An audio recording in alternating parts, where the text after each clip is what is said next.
ሰላም ጤና ይስጥልን የተከበራችሁ ውድ የኢትዮ ኢንፎ ቤተሰቦች ዕለታዊ መረጃዎቻችን ከአሁን ሰዓት ጀምሮ ወደ እናንተ መድረሳቸውን ይጀምራሉ። እየተከታተላችሁን አብራችሁን እንድትቆዩ ግብዣችን ነው። ይህንን ከ786,000 በላይ ሰብስክራይበር ያለውን የዩቲዩብ ቻናል ሰብስክራይብ በማድረግ የደወል ምልክቷን በመጫን በየዕለቱ የምንለቃቸው ዕለታዊ መረጃዎቻችን በፍጥነት እንዲደርሳችሁ አድርጉ። በዛሬው ዕለታዊ መረጃዎቻችን ከሀገር ውስጥና ከውጭ ያገኘናቸውን መረጃዎች ወደ እናንተ የምናደርስ ይሆናል። እየተከታተላችሁን አብራችሁን ቆዩም ግብዣችን ነው።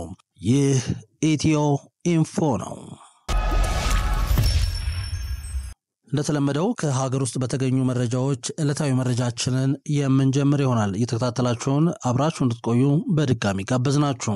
ቀዳሚ ወዳረግነው መረጃችንን እንለፍ። በመቱ ከተማ ወርቆ ያገኙትን ከ173,000 ብር በላይ ለፖሊስ ያስረከቡት ጓደኛ ማቾች ምስጋና ተችሯቸዋል። በኢልባቦር ዞን መቱ ከተማ ነዋሪ የሆኑት ሁለቱ ጎረቤታሞች ሴቶች ወደ ገበያ ሲያምሩ መሬት ላይ የወደቀ ጥቁር ፌስታል አይተው ገንዘብ መሆኑን ሲገነዘቡ ፖሊስ ማስረከባቸውን የመቱ ከተማ ፖሊስ መምሪያ ገልጿል። የመቱ ከተማ ፖሊስ ዋና መምሪያ ኮሙኒኬሽን ጉዳዮች ጽሕፈት ቤት ኃላፊ ረዳት ኢንስፔክተር አሸብር ጌታውን እንደተናገሩት ወይዘሮ የሺሃረግ ይርጉና ወይዘሮ አገርቱ ደቢሳም የተባሉ የመቱ ከተማ አባ አሳያ ቀበሌ ማርያም ሰፈር ነዋሪ ናቸው። ሰኔ 16 ቀን 2017 ዓ.ም የሰኞ ገበያ ዕቃ ለመግዛት በወጡበት ይህ አጋጣሚም ያጋጥማቸዋል። ጎረቤታሞቹ የግል ጥቅምና ፍላጎት ሳያሸንፋቸው በቀጥታ በጥቁር ፌስታል የተጠቀለለውን 173,000 ብር ከ50 ሳንቲም ለመቱ ከተማ ፖሊስ አስረክበዋል። ሁለቱ ሴቶች በታማኝነት ብሩን እንዳስረከቡ የብሩ ባለቤት አቶ ሰሚር ሙሰማ የተባሉና በመቱ ከተማ አባ አሳያ ቀበሌ ማርያም ሰፈር ነዋሪ የዳቦ መጋገሪያ ቤት ባለቤት ከሰዓታት ቆይታ በኋላ በመምጣት ሁለቱ ሴቶች መሬት ላይ ወድቀው ያገኙት ብር የራሳቸው መሆኑን ያመለክታሉ።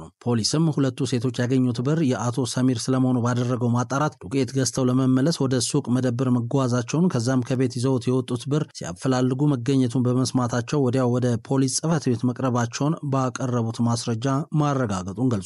ብሩ ምንም ሳይጎድል እንዲገኝ ላደረጉላቸው ሁለት ሴቶች ትልቅ ምስጋናን አቅርበው ለዚህ ታማኝነት ተግባር ወረታ ከፋይ ነኝ ሲሉ መግለጻቸውን ረዳት ኢንስፔክተር አሸብር ጌታውን ተናግረዋል። መረጃውም የብስራት ኤፍኤም ነው። የግል ትምህርት ቤቶች ክፍያ ጭማሪ በተዘጋጀው ደንብ መሰረት የሚስተናገድ ነው ሲል የአዲስ አበባ ትምህርትና ስልጠና ቁጥጥር ባለስልጣን አስታውቋል። በአዲስ አበባ ከተማ አስተዳደር ስር የሚገኙ የግል ትምህርት ቤቶች የ2018 ዓ.ም የትምህርት ዘመን ክፍያ ጭማሪ የሚስተናገደው አዲስ በተዘጋጀው ደንብ መሰረት መሆኑን የአዲስ አበባ ትምህርትና ስልጠና ቁጥጥር ባለስልጣን ምክትል ስራ አስኪያጅ ታጋይቱ አባቡ ገልጸዋል። የግል ትምህርት ቤቶች ከዚህ በፊት አግባብነት የሌለውና ኢኮኖሚያዊ ምክንያትን ታሳቢ ያላደረገ ጭማሪ ሲያደርጉ ቆይታቸውን የባለስልጣኑ ምክትል ስራ አስኪያጅ ታጋይቱ አባቡ ከኢቲቪ ጋር በነበራቸው ቆይታ ገልጸዋል። ይህንን ችግር ለመግታትና አሰራሩን ወጥነት እንዲኖረው ለማስቻል ደንብ መዘጋጀቱንም ነው ያነሱት።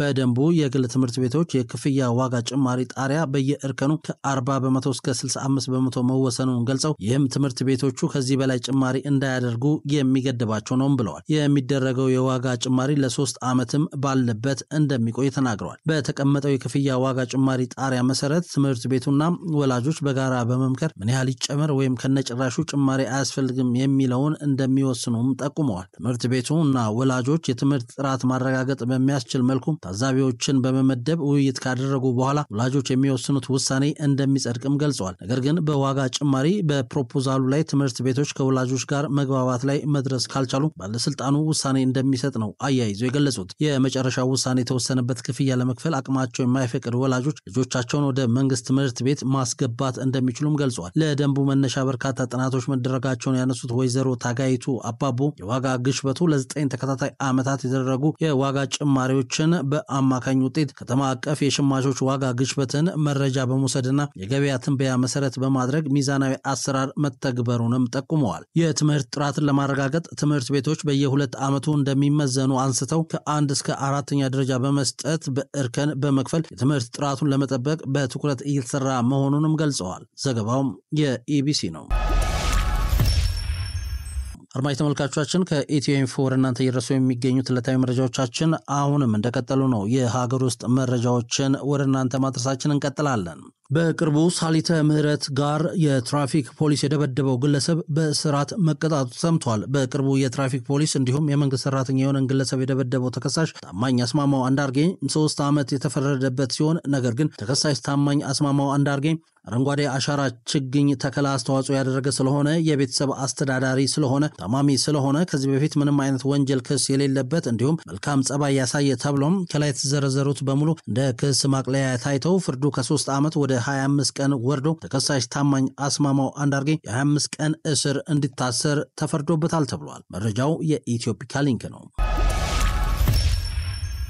ከሀገር ውስጥ የመጨረሻ ወዳረግነው ዕለታዊ መረጃችንን ለፍ ከዩኒቨርሲቲዋና ከእጮኛዋ 2 ወርቅ ያገኘችው ተመራቂ ተማሪ ከሰሞኑ መነጋገሪያ ሆናለች። ከወላይታ ሶዶ ዩኒቨርሲቲ በእንስሳት ሕክምና ዶክተሬቷን የያዘችው ሃና አለማየሁ ከዩኒቨርሲቲውና ከእጮኛዋ 2 ወርቅ በአንድ ጊዜ አግኝታለች። በትምህርት ክፍሏ የላቀ ውጤት በማምጣት የወርቅ ሜዳሊያ የተሸለመችው ዶክተር ሃና በምረቃዋ ላይ የተገኘው እጮኛዋ በድንገት የወርቅ ቀለበትና የታገቢኛለሽ ጥያቄ ማቀርቦለታል። ለጥያቄዋም እሽታዋን የገለጸችው ተመራቂዋ በትምህርት ቆይታዬ ወቅት እጮኛዬ ሲያበረታታኝ ነበር ስትልም ለኢቢሲ ተናግራለች። ይሁንና በእንደዚህ አይነት አጋጣሚ በድንገት የታገቢኛለሽ ጥያቄ አቅርቦ ያስደንቀኛል ብዬም አላሰብኩም ነበር ብላለች። መረጃው የኢቢሲ ነው። አድማጭ ተመልካቾቻችን ከኢትዮ ኢንፎ እናንተ እየደረሱ የሚገኙት ዕለታዊ መረጃዎቻችን አሁንም እንደቀጠሉ ነው። አሁን ደግሞ ከውጭ ወዳገኘናቸው ዕለታዊ መረጃዎችን እንለፍ። ለአይነ ስውሩ ልጇ ኮሜንታተር የሆነችውን እናት እንመልከት። ይህንን ታሪክ ዓለም ያወቀው እንደ አውሮፓውያን አቆጣጠር በ2019 ነው። በብራዚል ሊግ ፓልማሬስ ከኮረንቲያስ በነበራቸው ጨዋታ አንዲት እናት ለአይነ ስውር እና የአእምሮ እድገት ውስንነት ለገጠመው ልጇ እግር ኳስን የምታሳይበት መንገድ ግርምትን እየፈጠረ ነበር። ሲልቪያ ግሪኮ ትባላለች። ብራዚላዊትና የፓልማሬስ እግር ኳስ ክለብ የልብ ደጋፊ ናት። ከልጅነቷ ጀምሮ የፓልማሬስና የሀገሯ ብሔራዊ ቡድን ጨዋታ አያልፋትም። ይህቺ ከእግር ኳስ ጋር የተለየ ቁርኝት ያላት እናት የወለደች ልጇ አይነ ስውር ነው። ጽንሱ እድገቱን ሳይጨርስ በ5ኛው ወር የተወለደውና ይችን ዓለም ሲቀላቀል ግማሽ ኪሎ ግራም የነበረው ልጇን በህይወት ለማቆየት ብዙ ዋጋ ከፍላለች። ፓልማሬስ ጨዋታ ለመመልከት ወደ ስታዲየም ስትገባ ልጇን ይዛ ስትሄድ የነበረችው እናት በዚያው የአእምሮ እድገት ውስንነት ያለበትን ልጅ ከእግር ኳስ ጋር እንዲተዋወቅ ምክንያት ሆነ። ኒኮላስ ብላ ስም ያወጣችለት ልጅ በመጀመሪያዎቹ ቀናት ስታዲየም ሲገባ የሚሰማው የደጋፊዎችን ጩኸት ምን እንደሆነ ባይገባውም ግን ብርት ውስጥ እንዳይገባና እንግዳ ነገር እንዲያስብ አድርጎታል።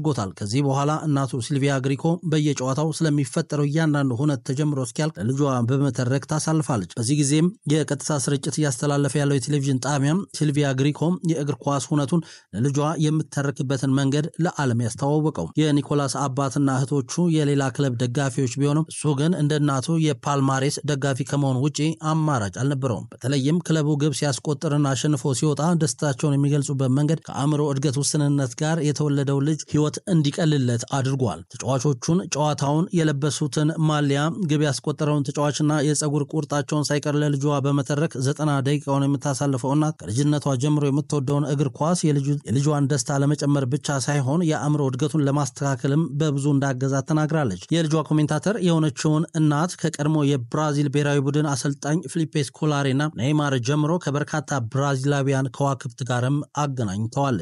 እናትና ልጁ ከ5 ዓመት በፊት የፊፋ የዓመቱ ምርጥ ደጋፊ ተብለው በሚላን ከተማ ሽልማት ተበርክቶላቸው ነበር። ወደ አንድ አስገራሚ የፍቅር ታሪክ እንለፍ። ቻይናዊው ሼንና ሊ የተዋወቁት እንደ አውሮፓውያን አቆጣጠር በ2009 ላይ ሊ የነዳጅ ማደያ ውስጥ በትርፍ ሰዓቷ በምትሰራበት ወቅት ነበር። ታዲያ ከተዋወቁበት ጊዜ ጀምሮ በፍቅር የከነፉት ሼንና ሊ እንደ አውሮፓውያን አቆጣጠር በ2014 በጋብቻ ለመጣመር ይወስናሉ። የሊ ቤተሰቦች ግን የልጃቸውን ፍቅር ጓደኛ ሼንን ሊቀበሉት አልፈልጉም። ምክንያታቸው ደግሞ የገቢ መጠኑ ለትዳር በቂ ነው ብለው ባለማሰባቸው ነበር። ምንም እንኳን የሊ ቤተሰቦች ባይፈቅዱም ሊ በበኩሏ እኔ ህይወት አጋሪ እሱ ነው ብላ ተወስናለች። ሊጋቡ የተወሰኑ ወራት ሲቀራቸውም ያልጠበቁት ነገር ይከሰታል። ከባድ የሆነ የመኪና አደጋ ያጋጥማታል። በዚህም የተነሳ ራሷን በመሳቷ ለረጅም ጊዜ በጽኑ ህሙማን ክፍል ውስጥ እንድትቆይ የግድ ሆነ። ሼን ያስቀመጠውን ገንዘብ በሙሉ ለእጮኛው ሕክምና ዋለ። ሼንም ሙሉ ለሙሉ እንድታገግም የቻለውን ማድረግ ይቀጥላል። በቀን እስከ $700 ድረስ ለሕክምናዋም ያወጣ ነበር። ገንዘብ ለመቆጠብ ሲልም በቀን 2 ጊዜ ብቻ እየበላ ያሳልፍ እንደነበር አሁን ላይ ተናግሯል። ከዚህ ባለፈ የሼን ቤተሰቦች ያላቸውን ንብረት እስከ መሸጥ የደረሱ ሲሆን ለእርሷ ሕክምና ብለው የተለያዩ ብድሮችንም ወስደዋል። ሐኪሞች ሊ በደረሰባት አደጋ በግራ በኩል ያለው የአእምሮዋ ክፍል ክፉኛ እንደተጎዳና በህይወት መትረፏም በጊዜው አጠራጣሪ መሆኑን ነገሩት። ምናልባት ብናተርፋት እንኳን ቀሪ ዘመኗን ምንም መናገር ሳትችል እንዲሁም ምን እየተከናወነ እንደሆነ እንኳን ማወቅ ሳትችል የእድሜ ዘመኗን ልትጨርስ እንደምትችል ዶክተሮቿ በጊዜው ገልጸው ነበር። መዳኗን በጉጉት የሚጠብቀው እጮኛዋ ሼን ግን የቻሉትን ሁሉ እንዲያደርጉ ጠይቆ እሷንም ቀን በቀን መንከባከቡን ቀጠለ። ከ3 ወራት ቆይታ በኋላም ሊነቃች ሆኖም ግን የማገናዘብ ችሎታዋ ወደ ኋላ ተመልሶ ከ5 ዓመት ህፃን ልጅ ጋር እኩል ሆኖ ነበር የነቃችው። ሕክምናዋን ጨርሳ ከሆስፒታል ስትወጣ በቤት ውስጥ የነርሶች ክትትል ያስፈልጋት ነበር። ታዲያ በጂጂያንግ የነበረ የቤት ለቤት ነርሲንግ የሚሰጥ ድርጅት ወደ እነርሱ ጋር እንድትመጣና እነርሱን እስክታገግም እንደሚንከባከቧት ፈቃደኛ ሆነው ጥሪ ያደርጉላታል። ጮኛዋ ሼንም እዛው እነርሱ ጋር ረዳት ሆኖ ይቀጥራል። በዚህም እርሷን እየተንከባከበ ገንዘብ እንዲያገኝ ድጋፍ አድርገውለታል። ሼንም ከጮኛው ባለፈ ሌሎችን በመንከባከብ ያግዝ ነበር። ከ10 ዓመታት በኋላም ሼንና ሊ እዚያው ማዕከል ውስጥ ተጋብተው መኖር ይጀምራሉ እና አሁንም ቢሆን ቀላል የሆኑ ቋንቋዎችን እንደ አዲስ እያስተማራት ሲሆን በተጨማሪም ጸጉሯን እያጠበ የሚያስፈልጋትን እንክብካቤም ያደርግላታል። ቤተሰቦቹ ሌላ ሰው እንዲተዋወቅና እንዲያገባ ቢነግሩትም ሐሳባቸውን ሳይቀበል ከእርሷ ጋር መሆን መርጧል። እንዲሁም ከሊ ቤተሰብ በኩል ልጅ ውለዱ የሚለውን ጥያቄ ለእርሷ ጤና በመስጋት ሲል ሳይቀበለው ቀርቷል። ወደ መጨረሻው ዕለታዊ መረጃችን እንለፍ። በልዩ ዲዛይን የተሰሩ ትናንሽ መኪናዎች ከሰሞኑ በተለያዩ ጎዳናዎች ላይ መታየታቸውን ተከትሎ መነጋገሪያ ሆነዋል። በማህበራዊ ሚዲያ ላይ የተሰራጨ ያለ አንድ ተንቀሳቃሽ ምስል ባልተለመደ መልኩ ትኩረትን ስቧል። ይህ ተንቀሳቃሽ ምስል ቀጭንና የረዘመ ዲዛይን ያለው መኪና የሚታይበት ነው። ይህ አይነቱ ተሽከርካሪ በከተሞች መጨናነቅና በነዳጅ ፍጆታ ቅነሳ ዙሪያ ለሚደረጉ ጥረቶች እንደ አንድ አማራጭ እየታየ ቢሆንም ስለ ተግባራዊነቱና ደህንነቱ ግን በበርካቶች ዘንድ ክርክርን አስነስቷል። በተንቀሳቃሽ ምስሉ ላይ የሚታየው መኪና መሰረታዊ ቅርጹን ከፊያት ፓንዳ የተወሰደ ቢመስልም በከፍተኛ ደረጃ ተስተካክሎ የጎልፍ ካርት ወይም የሞተር ሳይክልን የሚያስታውስ ጠባብ አካል እንዲኖረው ተደርጓል። ይህ አይነቱ ዲዛይን በተለይ በአውሮፓ ውስጥ በአንዳንድ መኪና ፈጣሪዎች ዘንድ የተሞከረ ሲሆን ዋና ዓላማውም ከተሞች ውስጥ የመኪና ማቆሚያ ችግርን ለመቀነስና የነዳጅ ፍጆታን ለመቆጠብ ነው ተብሏል። የዚህ አይነቱ ተሽከርካሪ ዲዛይን ናሮ ትራክ ቬሂክልስ ወይም አርበን ሞቢሊቲ ቬሂክልስ በመባል ይታወቃል። የፈጠራ ስራዎቹ ብዙ ጊዜ የሚመነጩት ከተለያዩ ሀገራት በሚገኙ የግል ዲዛይነሮችና ትናንሽ ኩባንያዎች ነው ተብሏል። መረጃው የመናኸሪያ ኤፍኤም ነው።